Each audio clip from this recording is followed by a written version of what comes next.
Tiruvannamalai ATM கொள்ளையில் ஹரியானாவைச் சேர்ந்த கும்பலுக்கு தொடர்பு என முதற்கட்ட விசாரணையில் தகவல். இரவு ரோந்து பணியில் ஈடுபடாத உதவி ஆய்வாளர்கள் உள்ளிட்ட 6 பேரை பணியிட மாற்றம் செய்து ஐஜி உத்தரவு.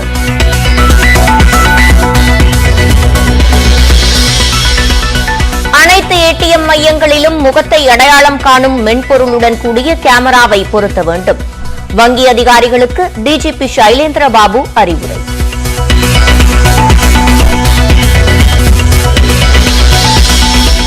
தமிழ்நாட்டின் பொற்காலத்திற்கான அடித்தளத்தை உருவாக்குவதற்காக பல்வேறு திட்டங்கள்.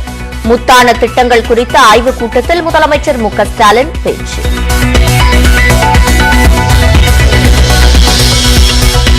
ஈரோடு கிழக்கு தொகுதி இடைத்தேர்தலையொட்டி பரோட்டா போட்டு வாக்கு சேகரித்த அமைச்சர் நாசர்.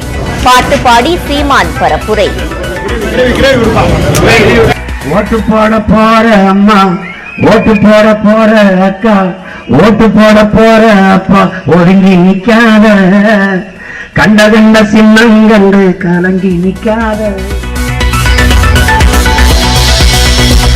ஈரோடு கிழக்கு தொகுதி வாக்காளர் பட்டியலில் மோசடி என தேர்தல் ஆணையத்தில் அதிமுக மனு. ஆதாரத்துடன் தெரிவித்துள்ளதாக முன்னாள் அமைச்சர் சி.வி. சண்முகம் பேட்டி.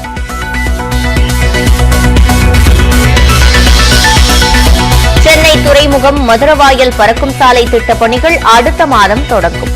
திமுக எம்பி தயாநிதி மாறனிடம் மத்திய அமைச்சர் நிதின் கட்கரி உறுதி.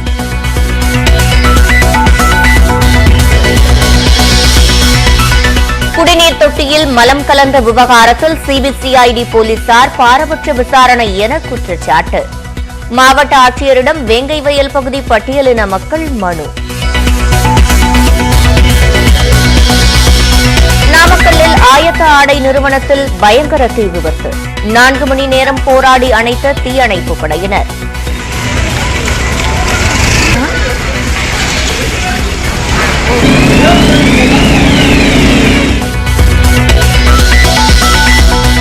விழுப்புரம் அருகே ஆசிரமத்தில் 16 பேர் மாயமான விவகாரம். நிர்வாகிகள் தலைமறைவான நிலையில் பணியாளர்கள் 4 பேர் கைது.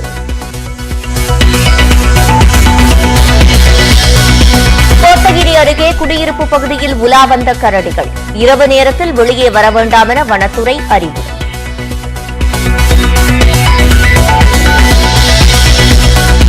பெங்களூரு விமான கண்காட்சியில் கண்கவர் சாகசங்கள்.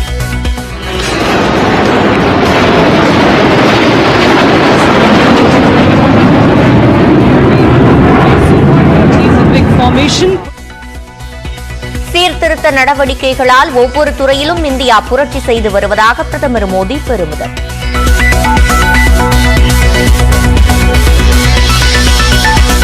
எதிர்க்கட்சிகள் அமளிக்கு மத்தியில் நாடாளுமன்ற பட்ஜெட் தொடரின் முதல் அமர்வு நிறைவு. அடுத்த மாதம் 13ஆம் தேதி மீண்டும் கூடும் என அறிவிப்பு. அதானி விவகாரம் தொடர்பாக விசாரிக்க நிபுணர்கள் குழு அமைக்க தயார் என உச்சநீதிமன்றத்தில் மத்திய அரசு பதில்.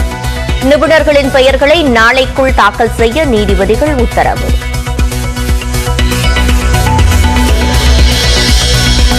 நாடாளுமன்றத்தில் தான் யாரையும் அவமதிக்கவில்லை என காங்கிரஸ் மூத்த தலைவர் ராகுல் காந்தி விளக்கம். தன்னை பிரதமர் நேரடியாக அவமதித்ததாக குற்றச்சாட்டு.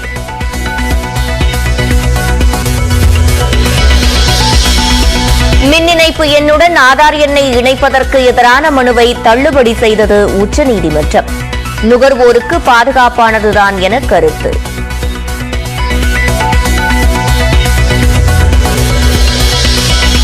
பீகாரில் முதலமைச்சர் நிதிஷ்குமார் மீது உடைந்த நாற்காலியின் பாகம் வீச்சு. காவல்துறை தீவிர விசாரணை.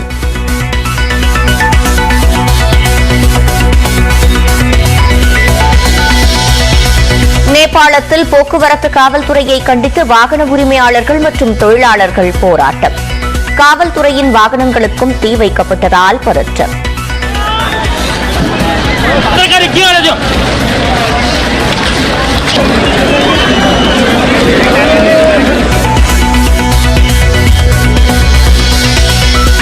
நியூசிலாந்தை தாக்கிய கேப்ரியல் புயலால் மக்களுக்கு கடும் பாதிப்பு. அவசர நிலையை அறிவித்தார் அவசர நிலை மேலாண்மை துறை அமைச்சர்.